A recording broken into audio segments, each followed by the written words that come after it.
am McKenna, 59 years old, a seamstress from a quiet corner of Charlotte, and 3 weeks ago I walked into a party that was never meant for women like me, holding a dress stitched with the remnants of my past. And the moment my daughter saw me, she fainted where she stood, her luxurious gown collapsing with her as if the fabric itself understood the truth she had tried so desperately to hide. Before I tell you how that moment shattered and remade everything, let me begin with the sort of introduction my granddaughter Amara insists people use nowadays when they want the world to listen. If you are hearing this, wherever you are, take a second to steady yourself, because this story spirals deeper than a needle-piercing silk, and I want to know who is keeping me company through the darkness. Tell me your city, your time, your little corner of the world, because what I am about to unravel is not just a tale about a dress, but about the fragile threads that hold mothers and daughters together until something snaps. Trust me, you will want to stay with me until the very last word, because the truth hidden beneath the shimmering lights of that party is stranger than anything I could have sewn into fabric. And it began not with fainting or shame, but with a sentence my daughter hurled at me on a sun-scorched afternoon that felt like an insult from God himself. "A dress for poor people," she said, her voice carrying the kind of polished disgust that only comes from forgetting where you came from. And in that instant, I felt 30 years of sacrifice gather behind my ribs like a silent storm. Her name is Zayla, and when she was born, my husband Barasa held her up to the sky as if he were offering her to the ancestors. But life swallowed him too soon, leaving me alone with a child whose laughter once warmed these old walls. I stitched her childhood with my hands, shaping school uniforms from leftover cotton, hemming dreams into the frayed edges of our small life, believing, foolishly perhaps, that love could be measured in sleepless nights bent over a machine. I taught her to thread her first needle, watched her eyes widen the moment she realized that fabric could obey her, that a simple strip of cloth could transform under patient hands, and I thought we would always share that silent language. But as she grew, the world pulled her away. She went to a university filled with tall glass buildings and voices that floated with polished accents. And each time she visited home, a little more of her disappeared behind a curtain of curated elegance. She began calling me mother instead of mama, as if the old name no longer suited the woman she wanted to be associated with, and though the word pierced me, I told myself it was merely adulthood reshaping her tongue. When she told me she was getting engaged to a man named Lucien, whose family owned half the boutiques in uptown Charlotte, I felt joy bloom inside me like a second spring. For a moment, I believed I was being invited back into her world, that maybe my plain hands had not become an embarrassment. When I offered to sew her engagement celebration dress, she paused, hesitated, then forced a smile that did not touch her eyes. "Of course, Mother," she said, and I mistook the tension in her voice for nerves instead of warning. For days I walked through the fabric district searching for material I could afford, but that still carried dignity. I found a bolt of soft cream satin, discounted because of a faint misprint that no one but a tailor would notice, and I whispered a prayer over it as I carried it home. I embroidered small camellias along the neckline, each petal a testament to the years I had spent choosing her dreams over my own. And when I finished, I held the dress up to the light and imagined her eyes softening the way they used to when she was still my little girl. But when I brought it to her apartment, the air smelled of expensive perfume and a kind of coldness I had never learned to navigate. She barely looked at the dress before those cruel words spilled from her lips like scalding water. "A dress for poor people," she said, her friends murmuring behind her like a Greek chorus of judgment, and she pushed the gown aside as if it were a rag that carried illness. In that moment, I felt myself shrinking, folding inward like worn fabric, but I did not argue, did not plead. I simply carried my silence home, though it felt heavier than any bridal gown I had ever sewn. That night, I sat before my machine, the room lit only by the faint glow of a street lamp, and for the first time in my life, I felt my hands tremble, not from exhaustion, but from something colder, something sharper than betrayal. I reopened the dress, seam by seam, and as I took it apart, I wondered when love had become something she could discard like thread scraps. I worked through the night, not sewing for her, but stitching myself back together, and with every bead I added, With every hidden detail I wove inside the lining, I realized I was no longer trying to impress her. I was preparing for a truth that would reveal itself, whether she wanted it to or not. Because life has a way of exposing what we try to bury, and I had no idea then that the next time she saw me, surrounded by her glittering world of wealth and pretense, the shock of recognizing what she had tried so hard to erase would strike her down before she could speak a single word. The days between her cruel words and the engagement party were filled with a quiet, simmering determination. I didn't tell Zayla what I was planning. I didn't warn her that the dress she had scorned would become more than a garment, that it would carry the weight of my years, my solitude, and my silent love. I bought small scraps of lace, velvet from the thrift shop, remnants that the world considered useless, but that I knew could be transformed into something beautiful. I worked in the evenings, when the house was quiet, and the only sound was the rhythmic click of the machine and the occasional whistle of the wind through the cracked window. My fingers grew calloused, but my heart steadied. I sewed with the precision of someone who had nothing left to lose and everything to say. Each stitch was a sentence, each hem a paragraph, and inside the lining of that cream satin dress I began to hide tiny notes. Fragments of memories, pieces of our lives that Zayla had never seen.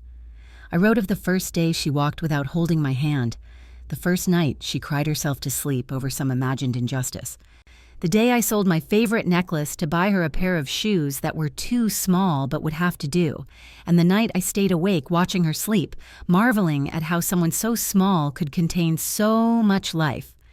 These were not confessions, they were seeds. Seeds that I hoped would bloom when she could finally hear them without pride or judgment suffocating the space between us. The night before the party, I held the dress up in front of the mirror. It looked like any other engagement gown, soft, elegant, flawless, but inside, it held the invisible words of a mother who had endured more than anyone should. I whispered to it, as if the fabric could understand. This is not just for her eyes, this is for the truth she has yet to learn. When I arrived at the Ellsworth estate the following evening, the air smelled of gardenias and fresh-cut grass, a scent I had associated with neither home nor comfort, but with expectations and the delicate cruelty of appearances. The valet opened the car door for me with a polite nod that felt faintly condescending. I carried the dress in a simple garment bag, unnoticed among the extravagant packages and glittering ensembles. I walked through the grand hall feeling the weight of countless eyes upon me. Women in diamonds, men in tuxedos, the clinking of crystal glasses and the soft murmur of polite conversation surrounded me like a wall, but I did not falter. I was a ghost among them, and yet I felt every heartbeat of the room pressing against the ribs of my own determination. Zayla stood near the center of the ballroom, laughing with her friends, her gown a cascade of silver sequins. I caught her gaze for the briefest moment, and I saw recognition, but it was laced with arrogance, the kind only a woman who has never known want can wear so naturally. She did not know I had transformed the dress. She did not know that in the lining, hidden beneath layers of satin and lace, was a silent testimony of my life, my love, and my endurance. As I stepped closer, she turned and her expression froze. There was a flicker, a crack in her polished demeanor. She recognized me, and before I could speak, before any word could escape my lips, she faltered, her knees giving way, and she collapsed into the arms of one of her friends. The murmur in the room grew louder. Someone whispered, "She fainted." Another said, "Her mother," but the sentence dissolved before it fully formed. I set the dress down carefully, letting the garment bag rest on the nearest chair and moved toward Zayla. Her friends hovered, unsure whether to intervene or step back. I knelt beside her, ignoring the judgmental stares, and brushed her hair away from her face. "Zayla," I said softly, my voice calm, steady, carrying the weights of years. "It's me. It's Mama." Her eyes fluttered open, confused, wet with tears and embarrassment, and in that instant I saw not the elegant, entitled woman she had become, but the little girl who had once clutched my hands in the market, who had insisted on wearing her patched shoes proudly, believing they were beautiful simply because she had chosen them.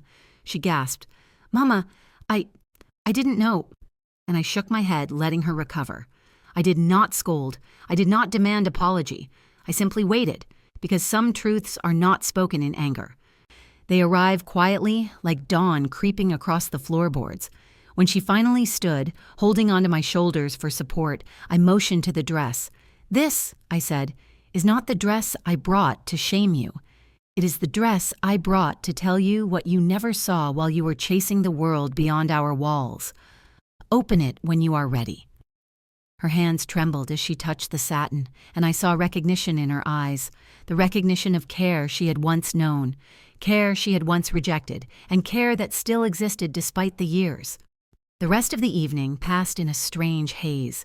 Guests danced, drank champagne, exchanged pleasantries, and all the while, Zayla hovered near me, silent, uncertain, her face pale from shock. I did not force conversation. I did not demand she explain herself. I simply existed in the space with her. A mother who had endured, and a daughter who had finally begun to see what she had tried to discard. Later, when the ballroom emptied and the lights dimmed, I escorted Zayla to the study, away from the prying eyes. "Sit," I said, gesturing to the armchair by the fire. She obeyed, still trembling. I handed her the garment bag. Her fingers lingered over the zipper, hesitant. "Mama," she whispered, I don't know if I can." "You will know," I replied. "You will know when you are ready." And then I told her a story she had never heard. The story of her first dress, sewn from remnants of a curtain I had saved, stitched with love and a kind of hope that only a mother understands. I told her about the nights I worked by candlelight, the meals I skipped so that she could have a new pair of shoes, the cold winters we survived wrapped in blankets in each other's arms. Tears ran silently down her cheeks as she listened, and for the first time I felt the distance between us shrink, thread by delicate thread. I left her there with the dress, alone, and when I returned, I found the ballroom empty, the air heavy with lingering perfume and soft echoes. The weight of the night pressed against my shoulders, but it was a gentle, patient weight.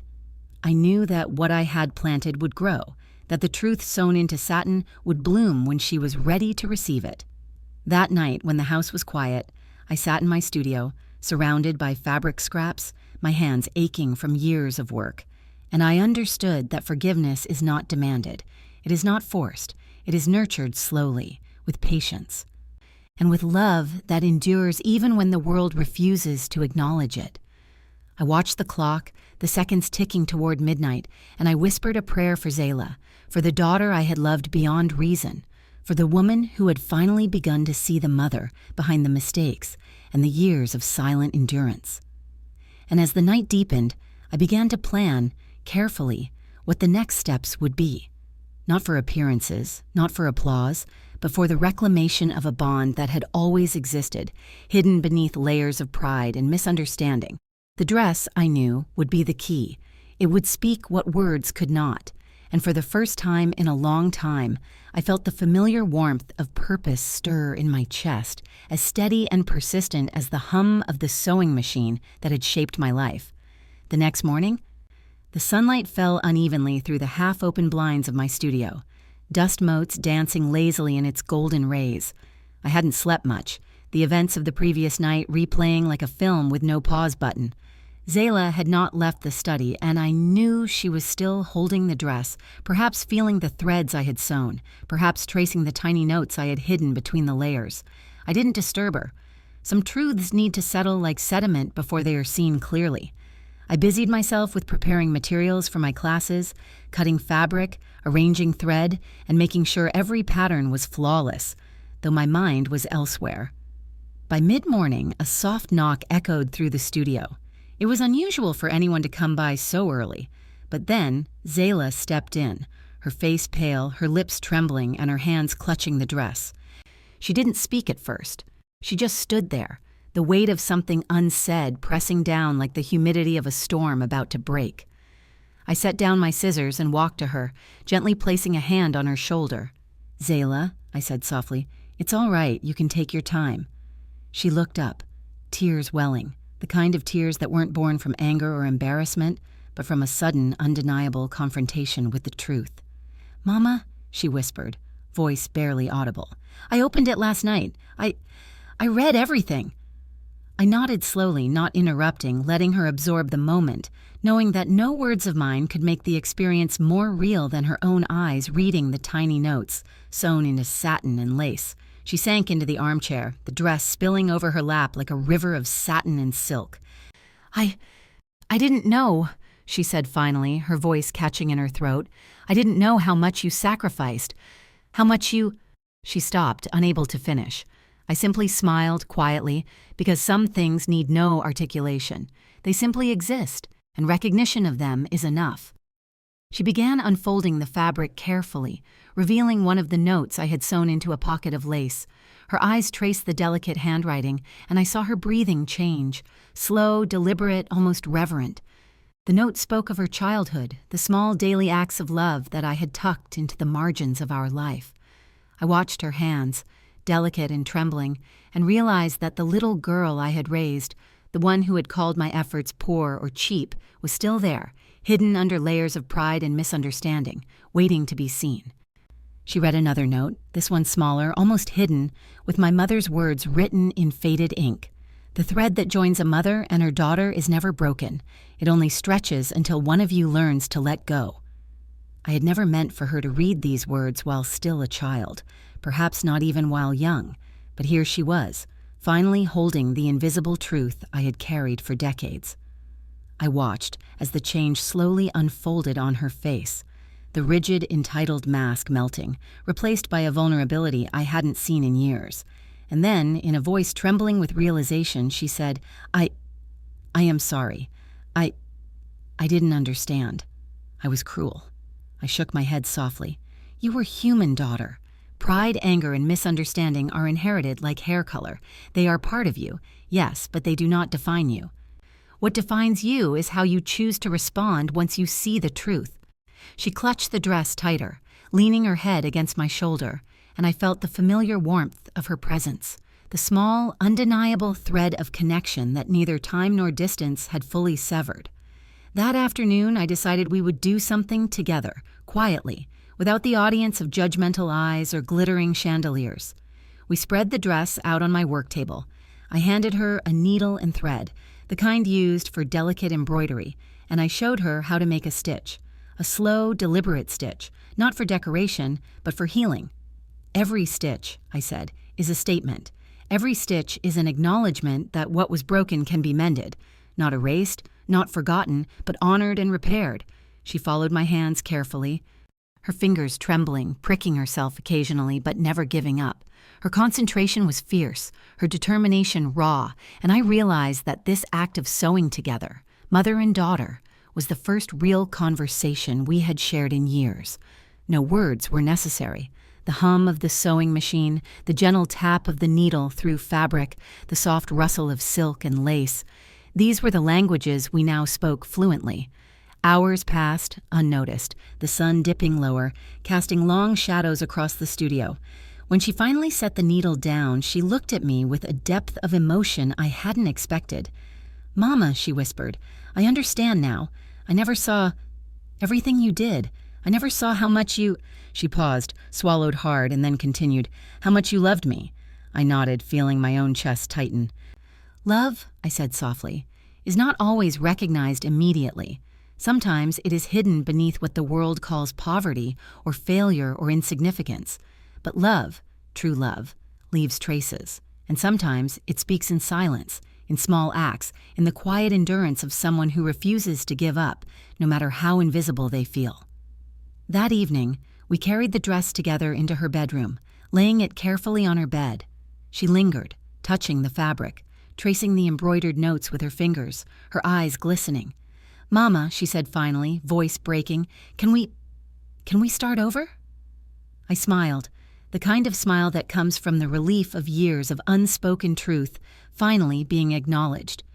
"Yes, daughter, we can start over. But remember, starting over does not erase the past. It transforms it.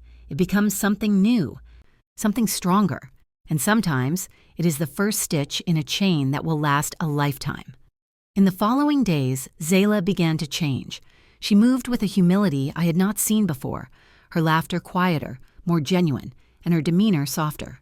She helped me in the studio, learning to thread needles, cut fabric, and even repair old garments. She pricked her fingers often, and each time I reminded her gently, pain is part of the process, but the work, the care, the attention, that is what transforms what is broken into something beautiful. One afternoon, as we worked together on an old quilt, she looked up at me with a mixture of wonder and confusion. "Mama," she said softly, "all this time I thought sewing was just about clothes. I didn't know it could fix things inside, too." I nodded, smiling. "It can. Sometimes what we sew is not fabric. Sometimes it is patience. Sometimes it is forgiveness. Sometimes it is love stitched silently into a life that has been too harshly judged by the world." Weeks passed, and the dress remained a symbol of our reconciliation. Zayla would carry it with care, examining the hidden notes at times when she felt alone or uncertain. She began to wear her own humility like a garment, learning that dignity is sewn stitch by stitch, and that pride, no matter how tightly held, could be unpicked and rethreaded into understanding. I watched her grow, not as the girl who had thrown my dress in the trash, but as the woman who could finally see the labor, the patience, and the endless love that had held our family together. And one quiet night, as the house settled into a gentle silence, Zayla came to my studio holding the dress, eyes shining. "Mama," she whispered, "I want to show it. I want everyone to see what you did, what we did." I paused, realizing that the journey was far from over. Our story, hidden within layers of silk, lace, and notes, was ready to be shared. "Not yet," I said softly, "but soon, when you are ready. And remember, daughter, that sharing does not diminish the work. It honors it." That night, I sat at my sewing machine, the hum steady, the air filled with faint smells of fabric and thread, thinking of the journey we had begun. The dress remained folded on the table, not as a symbol of shame, but as a testament to resilience, love, and the transformative power of hidden truths revealed. And as I worked, I whispered a silent promise to Zayla, to myself, and to the invisible threads that connected us all, that we would honor what was broken, mend it carefully, and sew it into a life filled with understanding, patience, and enduring love. The morning of the party arrived like a whisper, subtle and almost unnoticeable, but carrying with it a weight I could feel in my bones. I had spent the night carefully selecting an outfit, something neither extravagant nor plain, a reflection of the balance I had begun to find in my life.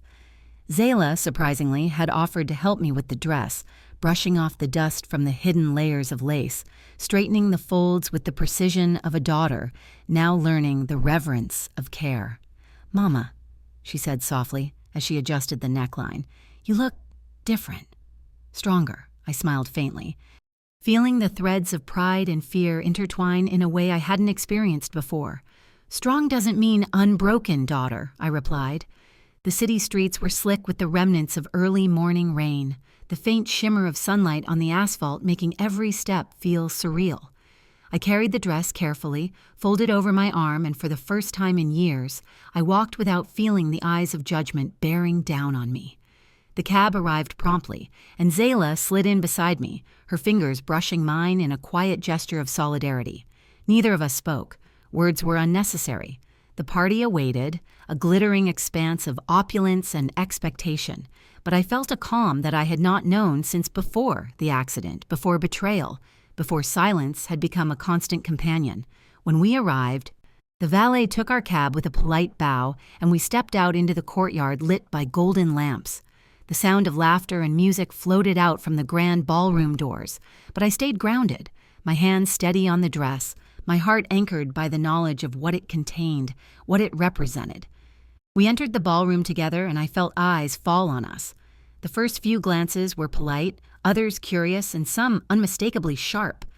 Zayla walked slightly behind me, carrying herself with a newfound humility, and I felt the invisible threads of our reconciliation settle around us like a warm cloak. As I approached the center of the room, the chatter seemed to fade into a dull hum. I could see the chandeliers, glittering crystals reflecting in the polished floors, but my attention was drawn to the reaction of the crowd. Some smiled politely, others whispered, and then I saw her, my daughter, the one who had once sneered at my efforts, who had called a dress for poor people, standing frozen, her eyes wide and unblinking. And then, in a moment that would etch itself into my memory forever, she fainted. The silence that followed was sharp, immediate, almost tangible, as if the universe itself had paused to mark the occasion. I rushed forward, heart pounding, and guided her gently to a nearby sofa, letting her lie down while I called for water and someone to help her regain composure. The guests murmured around us, some looking scandalized, others curious, but I only focused on Zayla, feeling a mixture of relief and awe. She was breathing, slow and steady, her face pale but softening as consciousness returned. "Mama," she whispered, voice still fragile. "The dress. It's—" I sat beside her, taking her hand in mine, and smiled quietly. "It's not just a dress, daughter. It's a story of us, a story of love stitched in silence, and wounds that can heal if you let them."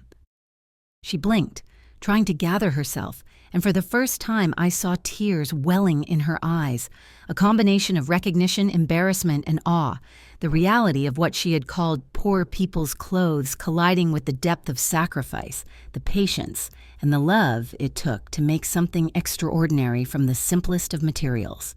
Slowly, she sat up, leaning into me, and I felt the warmth of our bond, tempered by trials, but now stronger for the acknowledgement. "Mama," she said again, her voice gaining strength, I had no idea. I didn't know what it meant. I didn't see." I squeezed her hand gently. "That's the gift of life, Zayla. We often do not see until we are ready, and sometimes the shock of realization is the only way to truly understand." The party continued around us, the glittering chandeliers casting long reflections on polished floors, but I felt no need to rejoin. Instead, I focused on Zayla, helping her breathe, helping her understand that fainting was not shameful, but a reaction to the weight of sudden understanding. Slowly, she regained composure, sitting upright, her hands clutching the delicate layers of fabric that had caused so much earlier conflict. She looked at me with an expression I could not name, something between awe and apology, and whispered, "Mama, I understand now. The dress. It's more than I could have imagined." I nodded, feeling the familiar ache of pride mixed with humility settle in my chest. "Yes, daughter. And now it belongs to you as much as it belongs to me. But it is not just the dress. It is the story you carry forward. Every stitch, every note, every act of love that went unseen. Those are the true treasures." The guests began to take notice, whispers spreading like wildfire, but I ignored them. The room could sparkle and hum all it wanted. The only music that mattered was the quiet heartbeat of our reconciliation, steady and undeniable. Zayla rose slowly, the weight of the moment pressing on her shoulders, and took a tentative step toward the center of the ballroom, holding the dress out before her. It shimmered under the chandelier lights, threads catching the glow in a way that seemed almost supernatural. I watched her, and I realized that for the first time in years, she was seeing not just a mother, but the life, the patience, the sacrifices that had carried her to this point. "Mama," she said finally, her voice strong, reverent, everyone must see this. They must see what you've done, what you sacrificed for me, for us." I shook my head gently, smiling. "They will see, daughter, when they are ready. For now, see what matters most. The story, the love, and the patience, stitched into every inch. That is what will endure." She nodded, eyes shining, and we stood together side by side, holding the dress as if it were a living testament to our journey. The fainting, the shock, the realization. They were all markers, milestones along a path that had begun with misunderstanding and pride, and had led finally to understanding and reconciliation. Hours passed in a blur. Conversations floated around us, polite inquiries about the dress, murmurs of admiration, but Zayla remained focused, her hands occasionally tracing the hidden notes, fingers lingering over the delicate stitches. And in that quiet, I realized that our reconciliation had not only healed her, but had begun to heal the invisible wounds that had been carried silently by our family for generations. That night, after the party had ended and the guests had departed, we returned home. The city lights flickered in the distance, and I felt the calm settle over us like a blanket. Zayla carried the dress to her room, carefully placing it on the bed, and turned to me with an expression of gratitude and awe I had not seen since she was a child. "Mama," she said softly, I will never forget this. The dress, the story, everything. I understand now. I nodded, feeling the familiar ache of love and the quiet satisfaction of a mother whose silent labor had finally been seen. Neither will I, daughter, and perhaps that is the greatest reward. Not applause, not recognition, but understanding, and the courage to see love even when it is hidden beneath layers of misunderstanding. That night, I lay in my studio, thinking of the journey we had taken, the dress folded carefully in Zayla's room, and the invisible threads of patience, love, and forgiveness stretching through our home. And for the first time in many years, I felt a sense of peace. Not the shallow calm of avoidance, not the fleeting relief of ignorance, but the deep, unwavering quiet that comes when truth is acknowledged, love is recognized, and hearts are finally mended. Zayla slept nearby, the gentle rhythm of her breathing a soft accompaniment to my own reflection, and I understood, fully and irrevocably, that sometimes the fainting, the shock, the disbelief, and the recognition are all part of a single stitch in the fabric of life, one that, when woven with care and patience, creates a tapestry strong enough to endure any judgment, any misunderstanding, any betrayal. And I knew, in the quiet of that night, that the dress, the notes, the love, and the patience had done their work. They had transformed misunderstanding into understanding, pride into humility, and estrangement into connection. And in that quiet understanding, mother and daughter rested finally in the warmth of a bond repaired not by words, but by the steady, patient stitching of the heart.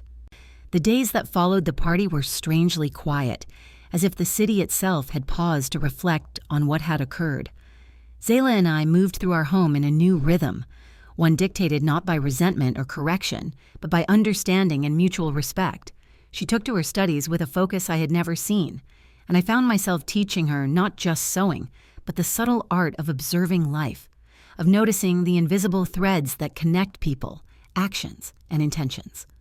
Our mornings began with breakfast at the small round table near the window, where sunlight filtered through the curtains and danced across the plates, turning even the simplest meal into a quiet celebration. Zayla would ask questions about my youth, about the dresses I had made, about the moments that had shaped me, and I answered slowly, deliberately, choosing not to sugarcoat the hardships, but also not to dwell on bitterness. "Mama," she said one morning, tracing the lines of my hands with her finger, "do you ever regret it? Everything, the dress, the labor, everything you went through." I looked at her, studying the earnestness in her eyes, and smiled faintly. "Regret," I said, "is a luxury I cannot afford. Every stitch, every tear, every night spent awake or in silence, it all brought us here. And here is worth everything." She nodded thoughtfully, her eyes lingering on the faded scars along my knuckles, each one a testament to labor, patience, and resilience. "I see now," she whispered. "I see how much love it took." The studio became our sanctuary. I began to prepare it for a small exhibition, not to display my own accomplishments, but to showcase the power of transformation through patience, skill, and intention. Fabrics that had been discarded, faded, or torn were restored, reimagined, and given new life, much like the bonds that had once seemed broken beyond repair. Zayla moved among the materials with quiet reverence, helping me organize, pressing fabric, threading needles, and occasionally glancing at the red thread framed on the wall. That thread, the one that had connected generations, seemed to pulse with its own subtle energy, a reminder that care, patience, and love could bridge even the deepest divides. One afternoon, a letter arrived, sealed with an unfamiliar stamp. I carried it to the studio, setting it carefully on the work table while Zayla looked on with curiosity. The handwriting was delicate, precise, and immediately drew my attention. It was an invitation from a charitable organization dedicated to preserving traditional craftsmanship and mentoring young women in need. They had heard of the dress, of the story, of the transformation, and wanted me to speak at an upcoming event about the power of sewing to heal not just fabrics, but lives. I felt a surge of quiet pride, not for recognition, but for the chance to extend what I had learned to others. "Mama," Zayla said, eyes wide, "this is incredible. People will hear our story." I nodded, feeling the weight of responsibility settle on my shoulders. "Yes, daughter, but it is not just our story. It belongs to every woman who has stitched in silence, who has mended hearts without applause, who has labored without acknowledgement. We are merely the carriers of their voices. The weeks passed in a gentle rhythm. I continued teaching sewing in our studio, guiding Zayla and a handful of local girls who had come seeking not just skill, but connection. Each session was a quiet meditation, a lesson not only in technique, but in patience, humility, and observation.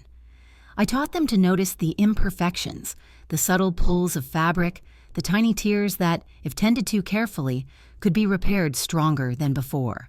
Life, I would tell them, is much like this cloth, stretched, torn, frayed.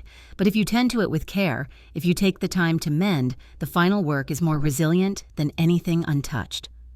Zayla excelled in teaching embroidery.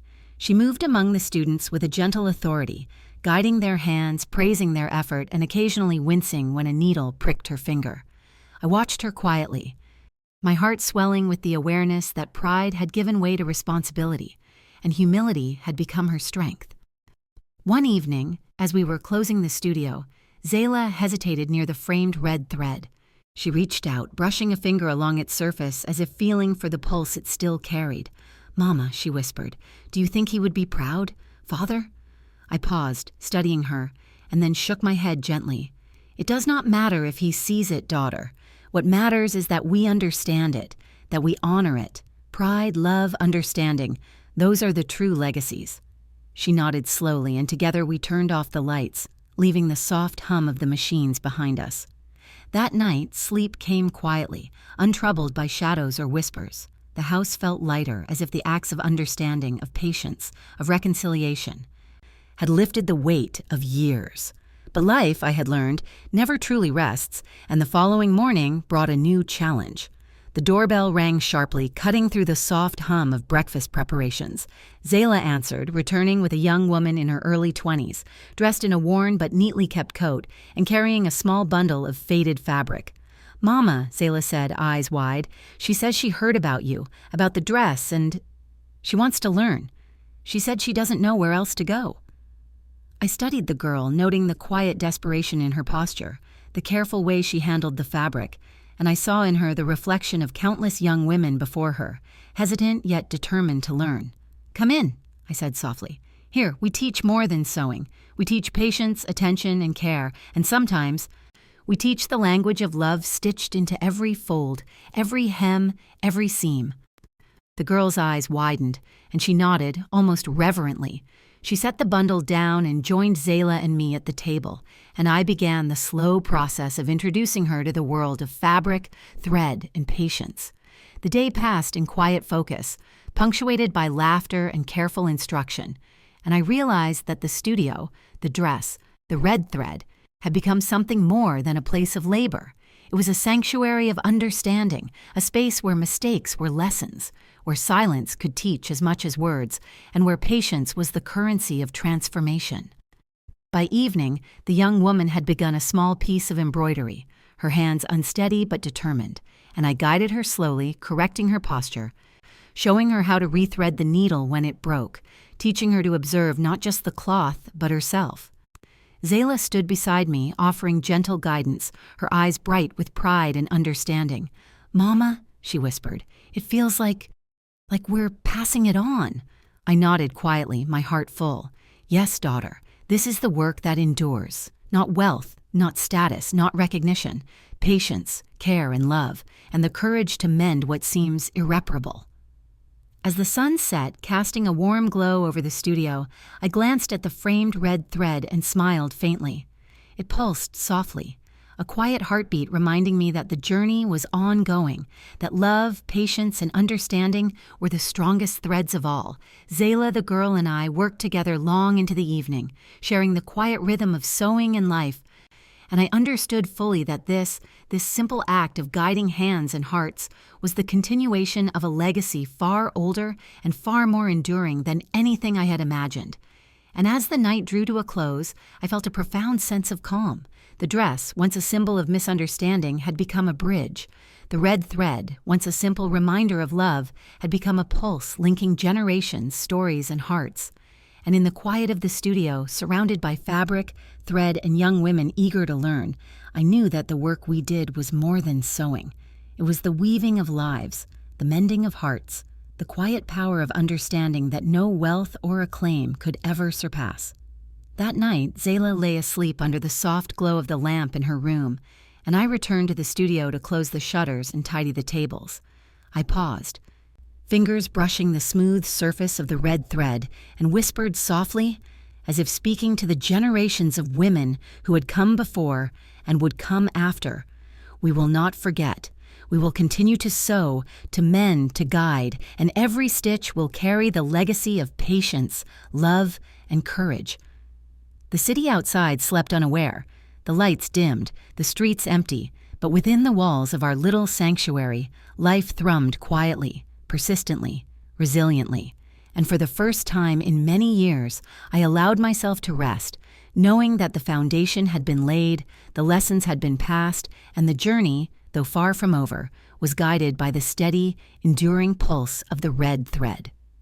The morning air was crisp, carrying the scent of wet leaves and the faint warmth of early sunlight. Zayla was already in the studio, humming softly as she arranged threads by color and texture. I watched her from the doorway for a moment, noting the careful precision of her movements, the quiet pride in her posture. She'd grown so much, not just in skill, but in understanding, in empathy, in patience. I stepped inside, brushing dust from my sleeves, and she looked up, eyes sparkling. "Mama, today we have someone new coming." She said she saw the sign for Hope Studio and wanted to learn to sew. I nodded, a calm anticipation settling in my chest. "Good, let's welcome her properly. Teach her what it means to sew not just with hands, but with heart." The bell above the door jingled mid-morning, and a young woman stepped in, small and tentative, clutching a bundle of old fabric to her chest. Her eyes were wide, hesitant, and I recognized that same mixture of fear and hope I had seen in Zayla years ago, the same hesitation of someone seeking more than a craft, someone searching for a place to belong. "Welcome," I said softly, gesturing to the table. "Here, we don't just mend cloth. We mend patience. We mend hearts. We mend lives.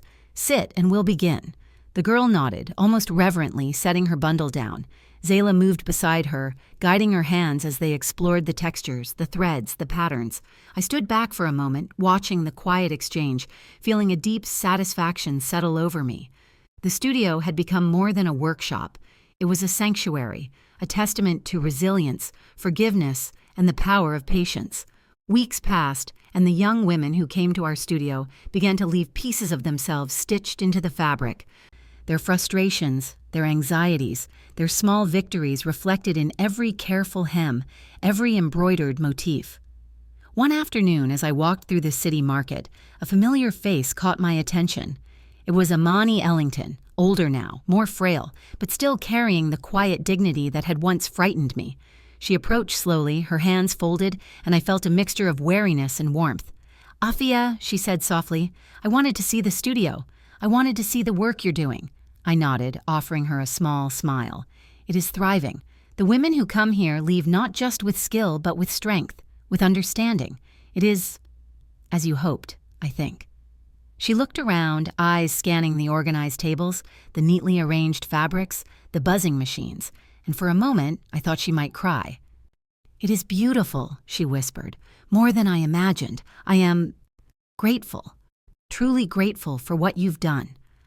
I guided her through the space, showing her the framed red thread on the wall, explaining its significance, its role as the pulse linking generations. She nodded, touching it lightly, almost reverently. "I see," she said softly. "I see how far it has reached, how many lives it has touched." That evening, as she left, I realized that the past, though never fully erased, had been softened, smoothed by the passage of patience and care. The studio, the red thread, the lessons passed from mother to daughter to granddaughter and beyond had become more than a place. It was a living testament to endurance, to humility, to love expressed not in words or grand gestures, but in the quiet work of hands, hearts, and understanding. One rainy afternoon, as droplets tapped against the studio windows, Zayla brought in her daughter, Nia, a bright-eyed 10-year-old with endless curiosity. She carried a small basket of scraps, eager to join her mother and grandmother. "Mama," Zayla said softly. She wants to learn too. I smiled, brushing Nia's hair from her face. Good. Let her see how patience works. Let her feel the rhythm of care, the weight of responsibility, the quiet pride in creation. Nia watched with fascination as we demonstrated simple stitches, how to thread a needle, how to observe the fabric for tears or weakness. Her small hands fumbled and pricked themselves, but each time she smiled, undeterred, and I felt a surge of hope. The red thread, now framed on the wall, seemed to pulse softly in the warm light, a symbol not just of connection, but of continuity. I guided her hands gently, showing her how to make the first stitch, how to pause when frustration rose, how to breathe and continue. As Zayla moved beside us, her hands steady, her voice calm, encouraging Nia's small triumphs. In that moment, I understood fully that our work had become a legacy. The past, with all its wounds, humiliations, and betrayals, had been transformed into a lesson in patience, in humility, in love expressed quietly but profoundly. Weeks turned into months, and Hope Studio became a place of pilgrimage for young women seeking not just skill but understanding. The stories they brought, woven into their pieces of fabric, created a tapestry of resilience, a mosaic of courage. I taught them to see mistakes not as failures but as lessons, to understand that every thread, every pull, every imperfection carried meaning, and that patience and care could transform not just fabric but life itself. One evening, after the studio had closed and the machines had gone silent, I sat in my rocking chair, watching Nia carefully stitch a small flower onto a piece of blue cotton. Zayla hovered nearby, offering guidance and encouragement. The warmth in the room, the quiet hum of focus and determination, felt like the culmination of every hardship, every tear, every moment of doubt that had once shadowed my life. I reached for the framed red thread, tracing it with my fingers. This, I whispered softly, is more than thread. It is endurance, it is love, it is connection. It is the proof that patience, care, and understanding outlast pain and pride. Nia looked up at me, eyes wide with curiosity and awe. Grandma, will I ever sew like you and Mama? I smiled, brushing her cheek. Yes, child, but remember, it is not the skill alone that matters. It is the heart with which you sew. The care, the patience, the understanding that every stitch carries meaning, every stitch has purpose, and every stitch connects us to those who came before and those who will come after. Zayla nodded, placing a gentle hand on Nia's small shoulder. And you will see, Mama, she said, that even mistakes can become beautiful if you pay attention and care enough. The months rolled on. Seasons changed, fabric stacks grew, and the legacy of the red thread expanded beyond the walls of our studio. Letters arrived from women who had seen the story shared in small newspapers and online platforms, sharing how they had found courage to mend their own lives, inspired by the quiet power of stitching, patience, and the language of care. I kept each letter carefully, reading them aloud to Zayla and Nia, showing them that the work we do, small, deliberate, patient, ripples outward in ways we may never fully understand. One late autumn afternoon, as leaves turned gold and fell in gentle spirals outside, I sat in my studio reflecting on the journey. From the moment Zayla had thrown that dress in disdain, through nights of silent tears, the discovery of hidden notes, the fainting at the party, the confrontation with Amani Ellington, the revelation of the red thread, the opening of Hope Studio, and the mentoring of countless young women, I realized that everything, even the pain, had been essential.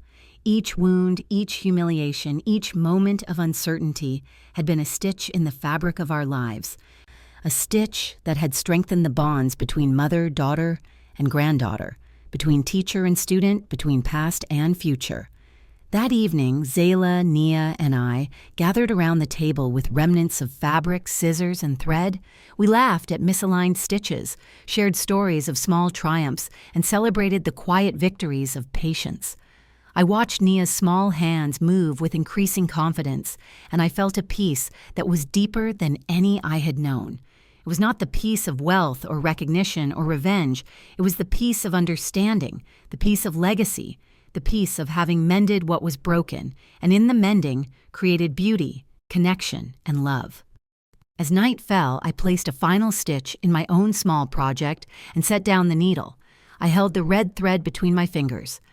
its warmth a reminder of generations, of struggles overcome, of love preserved. "Rest now," I whispered softly, as if speaking to every woman who had stitched before me. "Your work is done, and your legacy continues." Naya, sleepy but content, curled against Zayla, and I felt the threads of our lives intertwining in the quiet, steady pulse of connection. And in that gentle darkness, I finally understood that no wound is wasted, no effort forgotten, and no act of care trivial. The red thread remained, vibrant, unbroken, carrying within it the story of our lives, of love, patience, dignity, and hope. I smiled, closed my eyes, and let the quiet envelop me, certain that the work we had begun would carry on through Zayla, Naya, and all the women whose lives we would touch. That dress, once scorned and discarded, had become the beginning of everything, and in that knowledge, I found a lasting, enduring peace. If you enjoyed this story, please hit that like button and subscribe to my channel, because it really helps me share more stories like this. Drop your country and what time you're watching in the comments below. I love seeing where you're from, and your support means the world. And don't forget to check the 2 new life stories on the screen right now. They're just as intense, just as emotional, and I promise you, you won't want to miss them. Thank you for staying until the end, and I'll see you in the next story with love and respect.